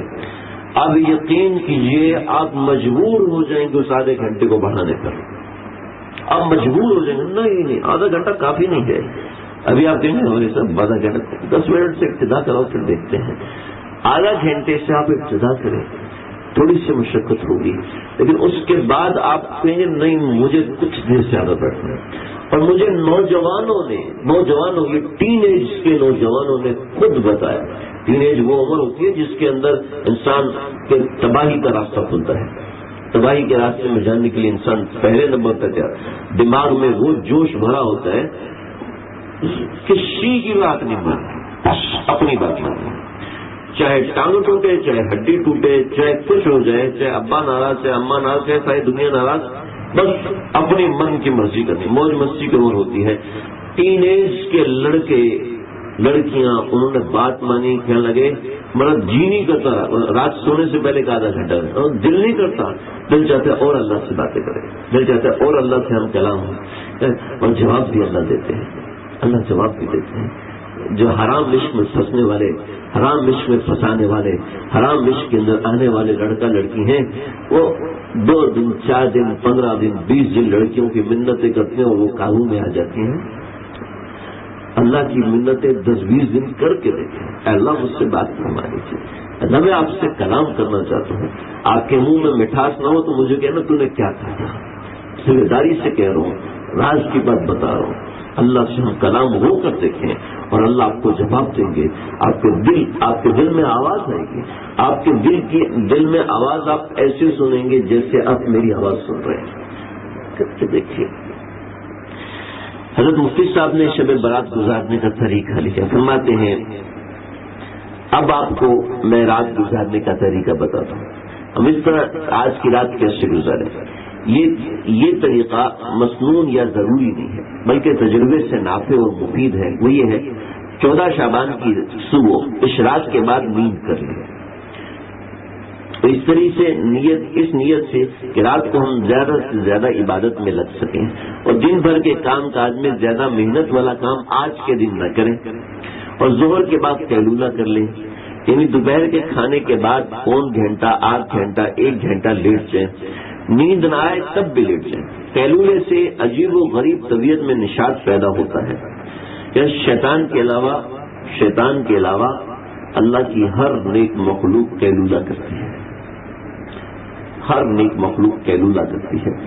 قیلولہ یعنی دوپہر کے کھانے کے بعد کچھ دیر کے لیے نشاط کے لیے لیٹ جانا، سونا ضرور نہیں۔ عصر کے بعد اگر غسل کر کے نئے کپڑے پہن لیں تو بہت اچھی بات ہے، جس سے جمعے کی تیاری کرتے ہیں ویسی ہی تیاری کریں، خوشبو لگائیں، مغرب کی اذان سے پہلے تیار ہو کر مسجد آ جائیں۔ اگر اذان کے بعد بھی پہنچ جائیں تو کوئی حرج نہیں، یہ کوئی فرض واجب نہیں، میں صرف آسانی کے لیے عبادت کا طریقہ بتلا رہا ہوں۔ بہرحال بہتر یہ ہے کہ آپ مسجد میں اذان سے پہلے پہنچ جائیں اور اذان کے ہوتے ہی سمجھ لیں گویا اس رات کی رحمتوں کی موسلادھار بارش شروع ہو گئی، اور آپ مغرب کی نماز بڑے آرام و سکون سے ادا کریں، نیت کر لیں کہ میں عشاء تک بنیت اعتکاف بیٹھوں گا، لہذا عشاء تک نفلی اعتکاف کی نیت کر لیں۔ لیکن یہ بات ذہن نشین رکھنی چاہیے کہ عشاء تک اعتکاف کی نیت سے بیٹھنا کوئی اس رات کی خصوصیت نہیں ہے، اور کسی بھی دن یہ نفلی اعتکاف کیا جا رہا ہے۔ اب میں مخاطب ہوں آپ حضرات سے، آپ حضرات یہ کام اکیلے کریں گے، کرنے کی کوشش کریں گے، ٹھیک ہے؟ اور صرف اتنا جملہ آپ حضرات کے لیے اور اگلا جملہ خواتین کے لیے مخاطب ہوں کہ نہ صرف خود کریں بلکہ اپنے مردوں کو بھی گھر سے نکالیں، ان کا صبح سے ذہن بنائیں۔ دیکھیں ایک عورت ذہن بناتی ہے آج قیمہ بنانا ہے تو اگلے دن اس کے گھر میں قیمہ ضرور پکتا ہے، اگر اس دن نہ پکے نا تو اگلے دن ضرور پکتا ہے، یا اگلے ہفتے میں ضرور پک جاتا ہے پچھلی قضا کے ساتھ، ٹھیک ہے؟ ایسا ہوتا ہے نا، ایسا ہوتا ہے نا۔ آپ لوگ کہیں گے میں پتھر والا قصہ کروں گا، ان کا جواب پتھر والا قصہ ہے، آج نہیں کروں گا ابھی۔ ایسا ہوتا ہے نا۔ دیکھیں ایک دستور ہے گھر کے اندر، عورت جو کرنا چاہتی ہے وہ ہو کے رہتا ہے۔ حضرت خدیجہ نے کیا کیا تھا، اپنا سارا مال و دولت دین میں دے دیا، دین میں لگا دیا، تو وہ چاچی تھی میرے مال سے دین پھیلے، لگ گیا اور گھر کے اندر تباہی مچی۔ نبی کا گھر تھا لیکن گھر میں تباہی مچی کہ لوط علیہ السلام کی بیوی وہ تباہی لانا چاہتی، تباہی مچی گھر کے اندر، تباہی مچی۔ حضرت آدم علیہ السلام جنت سے دنیا میں تشریف لائے، اس کا سبب بھی ایسا ہی بنا کہ شیطان نے پہلے آ کے حضرت حوا علیہ السلام کو بہکایا، پھر اس کے بعد حضرت آدم علیہ السلام حضرت حوا کے کہنے پر آ گئے اور دھرنا کھا لیا۔ میں نہیں کہہ رہا کہ عورتیں فساد مچاتی ہیں، میں نہیں کہہ رہا عورتیں بری ہوتی ہیں، میں صرف یہ کہہ رہا ہوں کہ اگر عورتیں چاہیں تو گھر میں عبادت کا ایسا بہترین ماحول بن سکتا ہے۔ کچھ مشقت کرنا ہوتی ہے، کچھ تھوڑی سی محنت کرنا ہوتی ہے، یہ سارا کام ہو سکتا ہے۔ اپنی اولاد کو عبادت کے لیے لگائیں اور اپنے مردوں کو عبادت کے لیے لگائیں۔ ہم تک دین کیسے پہنچا؟ ہم تک دین کیسے پہنچا؟ آپ کہیں گے محمد بن قاسم کو لانے والی کون تھا؟ عورت تھی۔ جس کی پکار پر حجاج بن یوسف نے خنجر اٹھایا اور کہنے لبیک یا اختی، میری بہن میں حاضر، میری بیٹی میں حاضر، میں آ رہا ہوں. تو محمد بن قاسم کو بھیجا لشکر دے کر، اور ہم تک اسلام اسی راستے سے پہنچا. دین اسلام کو قبول کرنے والی سب سے پہلی ہستی حضرت خدیجہ ہے. سب سے پہلی ہستی حضرت خدیجہ ہے. جہاں ہمارے آقا فرمایا زملونی زملونی، مجھے چادر دے دو، میں سونا چاہتا ہوں، مجھے چادر دے دو. نہیں، آپ نہیں سوئیں گے، آپ جائیں، آپ دوسروں کو یہ پیغام پہنچا کے ہیں. آپ بھی اگر یہیں پر لیٹ گئے، آپ نے ابھی حوصلہ ہار دیے تو دین کو آگے کون پھیلائے گا؟ اللہ اکبر. جہاں ہمارے نبی گھبرا رہے ہیں، حضرت خدیجہ وہاں ساتھ تھے. کھڑا کریں اللہ کے نبی، آپ نکلیں، آپ جائیں. دوسری عورتیں دامن پکڑیں، اللہ کے نبی آپ نہ جائیں. خدیجہ کہتے جائیں، آپ پیغام پہنچا کے آئیں. اللہ اکبر. عبادت گزاری، جی ہمارا پیاز نہیں کٹا ہوتا، ہم نے سبزی پکانی ہوتی ہے، ہم نے کھانا بنانا ہوتا ہے. یہ سارے بہانے ہیں، لم ایکسکیوزز ہیں، بس جھوٹے بہانے. جھوٹا بہانہ ہے. دل چاہے گا تو ہو سکتا ہے، دل نہیں چاہے گا تو ہزار بہانے. تو ہی نہ مانے تو بہانے ہزار. غالب نے کہا تھا نا، تو ہی نہ مانے تو بہانے ہزار ہیں. کہ ہم اگر کرنا چاہیں تو سب کر سکتے ہیں. ایک مثال دیتا ہوں میں آپ، ایک چھوٹی سی مثال. رمضان کے اندر ظہر کی نماز کا وقت ہے اور منہ میں کلی کرنے کے لیے پانی ڈالا، ٹھیک ہے. کبھی کسی کے دل میں یہ سوچ آتی ہے پی لیتا ہوں، کوئی دیکھ تو نہیں رہا، کہ بھائی کیوں اسی میں سوچ آتی ہے، کوئی عبد الغفار بھائی، کوئی عدنان بھائی، سوچ آتی ہے. خیال بھی نہیں آتا، بلکہ الٹا خیال تھا کہ اندر نہ چلا جائے، جلدی سے باہر کلی کر دو. کیوں بھائی پیاس نہیں لگی ہوتی، زہر کا وقت ہے، پیاس نہیں لگی، دل نہیں چاہ رہا ہوتا یار ٹھنڈا پانی یار پی لیتا یار، کبھی تو فریج کے پانی کی بھی ضرورت نہیں، یہی پانی کافی ہے. دل بھی چاہتا ہے لیکن جلدی سے اگل دیتے ہیں، پھینک دیتے ہیں، نہیں اندر نہ چلا جائے، ایک قطرہ اندر نہ چلا جائے. اندر سے قطرہ جاتا ہوں مسجد تو جلدی سے مفتی صاحب مجھے ایسے لگ رہا ہے قطرہ اندر چلا گیا تو کیا وہ رہا یا نہیں رہا؟ مجھ سے کہتے اچھا میں بھی بتاتا ہوں مسئلہ. ابھی یہ خیال کیوں آتا ہے، ایسا کیوں ہوتا ہے، کبھی سوچا آپ نے؟ آج میں آپ کو بتاتا ہوں. آپ کہیں گے ہاں یہی بات ہے. ہمارا صبح ارادہ ہوتا ہے کہ شام تک پیاسا رہنا ہے، شام تک بھوکا رہنا ہے. ہمارا ارادہ ہے تو ہم شام تک بھوکے رہ سکتے ہیں. ارادہ نہیں ہوتا نا تو مغرب سے عشاء بھوک کے رہ کے دکھائیں گے. کیوں بھائی مغرب سے عشاء بھوکے پیسے رہ سکتے ہیں، رہ تو سکتے ہیں، لیکن ارادہ نہیں ہوتا تو نہیں رہ سکتے. کیا ارادہ ہے تو سب ہو جاتا ہے. یہ طریقہ کار حضرت نے لکھا ہے. یہ جو میں نے آپ حضرات کے سامنے عرض کیا، دوبارہ عرض نہیں کروں گا، وقت مختصر ہے. مغرب کا عشاء اعتکاف کی فضیلت ضرور حدیث میں یہ ہے کہ اگر کوئی شخص مغرب کے بعد عشاء تک کسی بھی جن اعتکاف کر لے، دوران اعتکاف کسی سے بات چیت نہ کرے، نہ کسی قسم کی دنیا کی بات کرے، تو اللہ تعالیٰ اس کے لیے جنت میں ایک محل بنا دیتے ہیں. لہذا مناسب یہ ہے کہ ہم اس رات میں اعتکاف کر لیں، کیونکہ اس میں فائدہ ہی فائدہ ہے. دنیا کی باتوں میں نہ لگیں، فرائض اور نوافل ادا کریں. مغرب کی سنتوں کے بعد اوابین کی 6 رکعتیں پڑھیں، بلکہ یہ تو ہر روز کرنی چاہیے.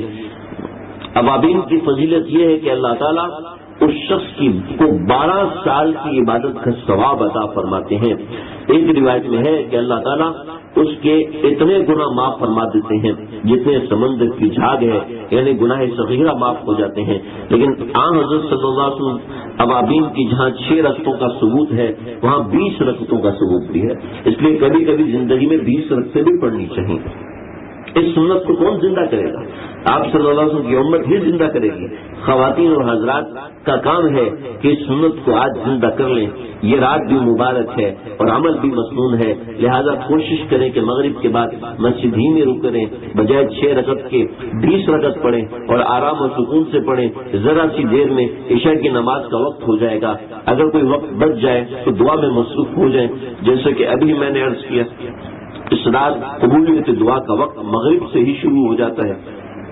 اس لیے درمیان میں وقفے سے کوئی نہ کوئی دعا مانگتے رہیں یہاں تک کہ عشاء کا وقت ہو جائے. اسی طرح خواتین بھی گھروں میں یہ عمل دہرائیں. عشاء کے بعد معمولات فرما رہے ہیں حضرت عشاء کی نماز باجماعت ادا کریں، معمول کے مطابق سنتیں نوافل پڑھیں۔ عشاء کی سنتوں کے بعد 2 نوافل تو عام طور پر پڑھے ہی جاتے ہیں، لیکن اگر کوئی 4 نفل پڑھ لے تو اس کو تہجد کا ثواب مل جاتا ہے۔ یہ ایسا نسخہ ہے کہ آدمی بآسانی ساری زندگی تہجد کا ثواب حاصل کر سکتا ہے۔ آپ تھوڑی دیر اور بیٹھ جائیں تو انشاءاللہ آپ کو اور بھی ثواب ملے گا۔ وجہ اس لیے ہے کہ تہجد کا اصل وقت عشاء کے فرضوں کے بعد سے لے کر صبح صادق تک رہتا ہے، تو تہجد کا اول وقت جائز وقت ہے، سب کا آخر وقت افضل وقت ہے۔ لہذا بھائی اگر آخر اور افضل وقت میں تہجد نہ پڑھ سکے تو عشاء کے بعد ابتدائی جائز وقت میں ہی تہجد پڑھ لیا جائے۔ کیوں بھائی دوسرا نسخہ مل گیا تہجد پڑھنے کا، یعنی کہ لیست من الکاملین من لا یقوم باللیل۔ مولا علی قاری فرماتے ہیں جو تہجد گزار نہیں ہے وہ کاملین میں سے نہیں ہو سکتا۔ اور تہجد کیا ہے؟ عشاء کے فرضوں کے بعد 4 رکعت نماز پڑھنا، 4 رکعت نفل پڑھنا، یہ عشاء کے بعد یہ تہجد ہے۔ تو یہ تہجد کی ابتدا عشاء کے بعد سے ہو جاتی ہے، انتہا فجر سے پہلے تک ہوتی ہے۔ لہذا تہجد کے لیے کوئی رات کو اٹھتا ہے ضروری نہیں ہے اسی وقت تہجد پڑھے، ہاں افضل ہے کہ رات میں ہی پڑھے۔ اچھا، کچھ لوگ کہتے ہیں تہجد کے لیے سونا ضروری ہے، سونا فرض ہے کہ عشاء کے بعد سو، اس کے بعد اٹھو تہجد پڑھو، سونا کوئی فرض نہیں ہے بھائی، یہ بات سمجھ لیں۔ لوگوں میں مشہور ہے کہ تہجد، یہ یہاں پایا، لوگوں میں مشہور ہے کہ تہجد تو سونے کے بعد اٹھ کر پڑھنی چاہیے۔ تہجد کے لیے یہ شرط نہیں، اس کی کوئی حقیقت نہیں۔ تہجد رات کے آخری حصے میں نوافل پڑھنے کا نام ہے، چاہے ساری رات جاگتا رہا یا سو کر اٹھا۔ لہذا بھائی اب ہم پڑھ کر بھی سو سکتے ہیں، تو کیوں نہ تہجد پڑھ کر سوئے؟ اس سے نفس بھی نہیں پھولے گا، کیونکہ رات کو اٹھ کر تہجد پڑھنے سے آدمی سمجھتا ہے میں بڑا تہجد گزار ہوں، میں بڑا عبادت گزار ہوں، یہاں کون خود کو عبادت گزار سمجھے گا؟ تو اچھا ہے نفس نہ پھولے، جتنا یہ پست ہوگا اتنا ہی ثواب زیادہ بڑھے گا۔ تہجد کے لیے بہتر ہے کہ کم از کم 4 رکعتیں پڑھیں، اس کا درمیانہ درجہ یہ ہے کہ 8 رکعتیں پڑھی جائیں، اور لیکن سب سے بہتر اور افضل یہ ہے کہ 12 رکعتیں پڑھیں، اور مزید اگر ہمت، قوت، استعداد اور طاقت ہو تو صلاۃ التسبیح بھی اس رات میں پڑھ لیں، اس لیے کہ یہ رات بھی مغفرت کی ہے اور یہ نماز بھی باعث برکت ہے، یہ نماز بھی باعث مغفرت ہے۔ صلاۃ التسبیح پڑھنے کی وجہ سے 10 قسم کے گناہ معاف ہوتے ہیں، اور یہ سب کو معلوم ہے، یہ رات بھی مغفرت کی ہے، چنانچہ انشاءاللہ یہ سونے پہ سہاگا ہو جائے گا۔ ویسے صلاۃ التسبیح بعد از مغرب بھی پڑھ سکتے ہیں، 12 بجے سے پہلے بھی آپ اپنی سہولت دیکھ لیں۔ میں نے آپ کو ایک مسنون عمل بتلایا ہے، اس کے بعد دعا بھی کر لیں۔ یہ تمام اعمال کر کے اپنے اپنے گھروں کو چلے جائیں۔ اگر نزدیک کوئی قبرستان ایسا ہو جس میں کوئی میلہ ٹھیلا نہ ہو، جیسا کہ آج کل قبرستانوں کو سجایا جاتا ہے، وہاں مردوں عورتوں کو مخلوط اجتماع ہوتا ہے، ڈھولک سارنگی قوالی بھی ہوتی ہے، جو کہ سب حرام اور ناجائز ہے، ایسے قبرستان میں جانے سے پرہیز کریں۔ اس سے بہتر ہے کہ آپ گھروں کو چلے جائیں، البتہ جو قبرستان سناٹے والا ہو، اس میں ایسی خلافات نہ ہو، آپ آسانی سے وہاں جا سکتے ہوں، تو رات کو 12 بجے سے پہلے یا 12 بجے کے بعد چند منٹ کے لیے وہاں چلے جائیں۔ قبرستان میں جا کے سورہ فاتحہ اور 12 دفعہ قل هو اللہ پڑھ کر کم از کم تمام مردوں کو ثواب بخش دیں، ان کے لیے مغفرت کی دعا کر دیں۔ قبرستان جانا بھی نہ فرض ہے نہ سنت ہے، بلکہ مستحب ہے۔ ہر سال قبرستان جانا بھی کوئی ضروری نہیں ہے، کیونکہ نبی کریم صلی اللہ علیہ وسلم شب برات میں قبرستان جانا صرف زندگی میں صرف 1 یا 2 مرتبہ ثابت ہے، بلکہ آپ زندگی میں شب برات اور آپ کی زندگی میں شب برات 23 مرتبہ آئی۔ میں اس لیے عرض کر رہا ہوں کہ لوگوں نے اس کو فرض اور واجب کر لیا ہے۔ ان کے ہاں عشاء اور مغرب کی نماز بے شک فوت ہو جائے، لیکن یہ نہیں ہو سکتا کہ ٹھٹھا نہ ہو، یہ نہیں ہو سکتا کہ ٹھٹھا نہ جائیں، ٹھٹھا قبرستان کے ذکر اس میں جانے کا ناغہ نہ ہو پائے، یہ غلط ہے۔ جو لوگ وہاں جاتے ہیں وہاں انہیں سوائے میلے ٹھیلے کے کچھ حاصل نہیں ہوتا، یاد رکھیے یہ ناجائز ہے، اس کا کوئی ثبوت نہیں، یہ بالکل بے اصل اور من گھڑت طریقہ ہے جو لوگوں نے اپنی طرف سے اختیار کر لیا ہے۔ پھر گھر جا کر بآسانی ممکن ہو تو اپنے گھر کے افراد کو جمع کریں، سب مل کر سبحان اللہ، الحمدللہ، اللہ اکبر کی تسبیحات پڑھیں، درود شریف کی تسبیح پڑھیں، بچوں کو بھی پڑھوائیں تاکہ ان کی تربیت ہو۔ اور ہمارے والد ماجد کا بھی یہی معمول تھا، وہ بھی ہمیں اس رات میں بٹھایا کرتے تھے، ذکر کروایا کرتے تھے۔ لیکن اگر سب جمع نہ ہو، الگ الگ عبادت کریں تب بھی مقصود حاصل ہو جاتا ہے، جمع ہونا ضروری نہیں، عبادت میں دل لگانے کے لیے بس اتنی یکسوئی کافی ہے۔ بچوں کو عبادت کے لیے آمادہ کرنے کا طریقہ ہے. چھوٹے بچوں کو عبادت کے لیے آمادہ کرنے کا طریقہ یہ ہے کہ آپ ان کے لیے کوئی انعام مقرر کریں. اپنی حیثیت کے مطابق کسی کے لیے 1 روپیہ، کسی کے لیے 2 روپے، کسی کے لیے 5 روپے مقرر کریں. لیکن آج کل کے بچے وہ بچے نہیں ہیں. میں تھوڑا بوری ہلا لوں، بوری زیادہ بھر رہی ہے. ہمارے حضرت واقعہ سناتے ہیں کہ آج کل کے ایک بچے نے امی سے پوچھا، بیٹا اماں میں کیسے پیدا ہوا تھا؟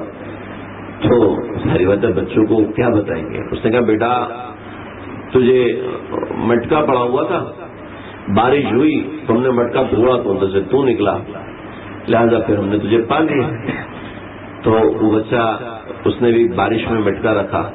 جب بارش میں مٹکا رکھا تو دیکھا تو مٹکے میں کچھ ہلچل مچی ہوئی ہے. تو مٹکے کو کھول کے دیکھا تو اندر جناب مینڈک اس کو پکڑ لیا کہ تیری شکل تو بڑی گندی ہے لیکن کیا کروں تو میری اولاد ہے.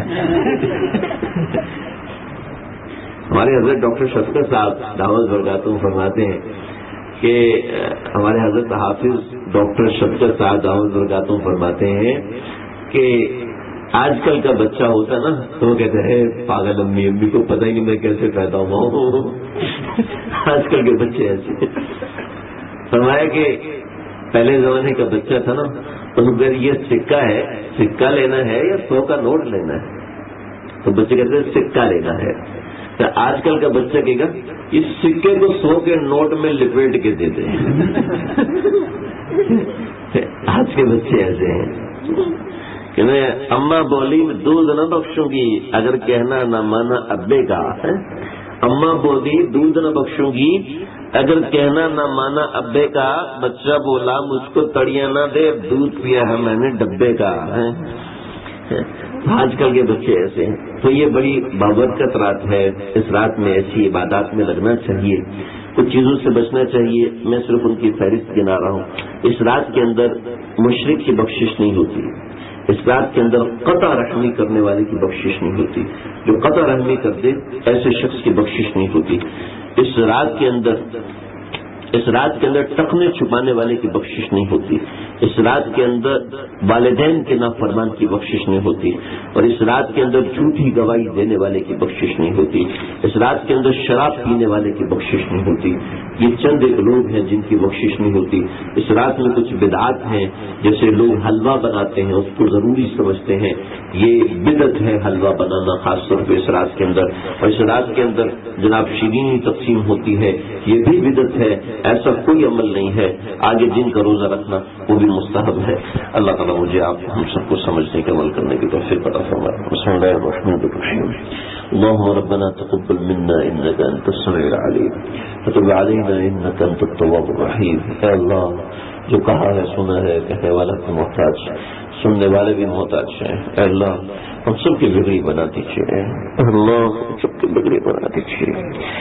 محض اپنے فضل و کرم سے اس مبارک رات میں سے ہم کو حصہ عطا فرمائیے. ہماری زندگی کو اس مبارک رات تک تبدیل فرما دیجیے. اس رات میں ہمارے لیے بہترین اور اچھے فیصلے فرما دیجیے. اس رات کے اندر ہمارے لیے للہیت عطا ہونے کا فیصلہ فرما دیجیے. عارفیت عطا ہونے کا فیصلہ عطا فرما دیجیے. تعلق مع اللہ بنانے کا فیصلہ عطا فرما دیجیے. ہم ناکارہ، ہم ناجات، ہم کمزور لوگ ہیں، ہم سے عبادتیں نہیں ہوتی. اے اللہ اس رات میں ہم کو قوت عطا فرمائیے، ہم کو اپنے خوب کو عبادت کرنے کی توفیق عطا فرمائیے. ہمارے جو مزاج بگڑ چکے ہیں کہ انفرادی عبادت نہیں ہوتی، انفرادی عبادت میں نہیں لگتے، انفرادی عبادت میں دل نہیں لگتا، انفرادی عبادت سے جی اکتاتا ہے. اے اللہ ہمارے مزاجوں کو تبدیل فرما دیجیے. ہم کو انفرادی عبادت میں لگنے والا بنائیے، ذکر اللہ کرنے والا بنائیے، دعائیں کرنے والا بنائیے، نفل نمازیں پڑھنے والا بنائیے، تلاوت کرنے والا بنائیے، صلاۃ و تسبیح پڑھنے والا بنائیے. اے اللہ ہمارے ہم سب کے حال پر رحم فرمائیے.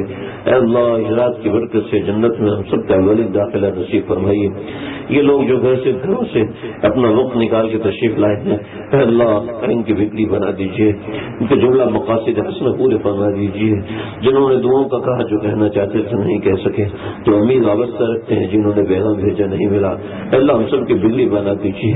اے اللہ ہم سب کی بگڑی بنا دیجیے. دیجیے، ہم سب پہ کرم نوازی فرما دیجیے، سب پہ کرم نوازی فرما دیجیے، رحمت نازل فرما دیجیے، مغفرت نازل فرما دیجیے، بخشش نازل فرما دیجیے۔ مولا کریم ہم لوگوں میں سے جو بیمار ہیں گھروں میں اسپتالوں میں جہاں کہیں بھی بیمار ہیں اے اللہ سب کو صحت کامل عاجل اور مستمر عطا فرمائیے۔ اے اللہ جو آج دعا سیکھی کہ اے اللہ مغفر للمؤمنین والمؤمنات والمسلمین والمسلمات، اے اللہ تمام مومنین مومنات کی تمام مسلمین مسلمات کی بخشش فرما دیجیے، مغفرت فرما دیجیے، ان سب کو جنت میں حصے دار فرما دیجیے، جنت کا بڑی داخلہ نصیب فرما دیجیے، انہیں کے طفیل ہم کو بھی شامل فرما دیجیے، انہیں کے طفیل ہم سب کو شامل فرما دیجیے۔ اے مولا کریم اس رات میں آپ اعلان فرماتے ہیں جو مانگو ملے گا۔ اے اللہ ہم اس رات کی عافیت مانگتے ہیں، عذاب سے پناہ مانگتے ہیں، ایمان پر خاتمہ مانگتے ہیں، دنیا بھر کی عافیتیں مانگتے ہیں۔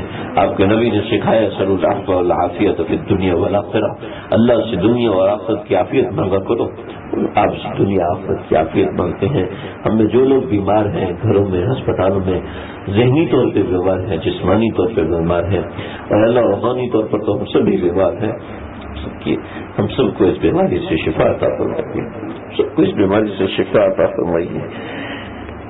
کچھ بچیوں کے گھروں کے مسائل ہیں اللہ سب کے فضل و کرم سے حل فرما دیجیے۔ کچھ خواتین نے خاص طور پہ دعاؤں کا کہا ہے، اے اللہ ان کی جملہ مقاصد حسنوں کو پورے فرما دیجیے۔ میں آصف بھائی کو نیک صالح اولاد عطا فرمائیے، اے اللہ نیک صالح اولاد عطا فرمائیے۔ آپ نے جو اولاد نہ دینے میں جو آزمائش رکھی ہے اس آزمائش کا صلہ اے اللہ بغیر آزمائش کے آپ عطا کرنے پر قادر ہیں، اے اللہ اس آزمائش کو دور فرمائیے، اے اللہ ان کے گھر کو آباد فرما دیجیے، اے اللہ ان کے گھر کو آباد فرما دیجیے۔ ہمارے نعمان بھائی کے بیٹے عبداللہ کو صحت کاملہ عاجلہ مستمرہ عطا فرمائیے، صحت کاملہ عاجلہ مستمرہ عطا فرمائی۔ جنہوں نے دعاؤں کا کہا جو کہنا چاہتے سے نہیں کہہ سکے، جو امید وابستہ رکھتے ہیں، جنہوں نے پیغام بھیجا نہیں ملا، جو پیغام بھیجنا چاہتے ہیں، جن کے دل میں داعیہ پیدا ہوا دعا کرانے کا دعا کرنے کا، ان سب کی جملہ مقاصد حسنہ پورے فرمائیے۔ اللہم ربنا تقبل منا انک انت السمیع العلیم وتب علینا انک انت التواب الرحیم، وصلی اللہ تعالی علی خیر خلقہ محمد وآلہ وصحبہ اجمعین۔